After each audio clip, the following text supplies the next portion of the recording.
السلام علیکم ورحمۃ اللہ وبرکاتہ۔ بسم اللہ الرحمن الرحیم۔ اللہم صلی علی محمد وعلی آل محمد وبارک وسلم۔ حضرت ابن عباس فرماتے ہیں کہ اس کے بعد ہم اور آگے چلے حتیٰ کہ ایک وادی آئی۔ اس کے متعلق فخر دو عالم صلی اللہ علیہ وسلم نے سوال فرمایا کہ یہ کون سی وادی ہے؟ حاضرین نے جواب دیا یہ وادی ہرسا ہے، یا بجائے ہرسا کے لفت کہا۔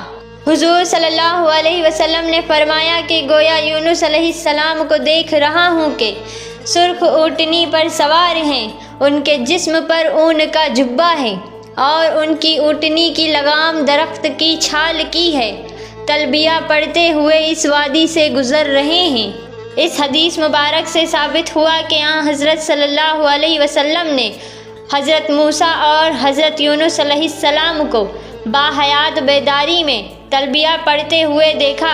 معلوم ہوا کہ انبیاء علیہ السلام کی حیات برزخیہ اس قدر اکمل اور اس قدر رفیع ہے کہ دنیا میں تشریف لا سکتے ہیں اور مناسک حج ادا کر سکتے ہیں اور ان کا دیکھا جانا بھی ممکن ہے۔ بعض بزرگوں سے جو منقول ہیں کہ انہوں نے حضور صلی اللہ علیہ وسلم کو بیداری میں دیکھا تو یہ قابل تکذیب نہیں ہے، اگر کوئی تصدیق نہ کرے تو جھٹلانا بھی بیجا ہے۔ معراج شریف کا واقعہ جو کتب احادیث میں آیا ہے، اس میں یہ بھی ہے کہ حضور صلی اللہ علیہ وسلم نے فرمایا کہ میں موسیٰ، عیسیٰ، ابراہیم علیہ السلام کو کھڑے ہوئے نماز پڑھتے دیکھا، اتنے میں نماز کا وقت آ گیا تو میں ان کا امام بنا۔ اس وقت حضرت صلی اللہ علیہ وسلم حیات دنیاوی میں ہی تھے اور جن نبیوں کو آپ نے نماز پڑھائی وہ حیات برزخی میں تھے۔ حضرت عیسیٰ علیہ السلام کو اس دنیا میں نہیں ہیں مگر حیات برزخیہ میں بھی نہیں ہیں، بلکہ ان کی یہی حیات دنیاوی جاری ہے تاکہ دوبارہ تشریف لا کر وفات پائیں۔ موطا امام مالک میں ہے کہ عمرو بن جموح اور عبداللہ بن عمرو کی قبر کو پانی کے بہاؤ نے کھود دیا تھا۔ یہ دونوں انصاری تھے اور غزوہ احد میں شہید ہوئے تھے اور ایک ہی قبر میں دونوں کو دفن کر دیا گیا تھا۔ جب پانی نے قبریں کھود ڈالی تو دوسری جگہ دفن کرنے کے لیے ان کی قبریں کھودی گئی تو اس حالات میں پائے گئے کہ ان کے جسم میں ذرا بھی فرق نہ آیا تھا اور ایسا معلوم ہوتا تھا جیسے کل ہی وفات پائی ہے۔ یہ واقعہ اس وقت کا ہے جبکہ غزوہ احد کو 46 سال گزر چکے تھے۔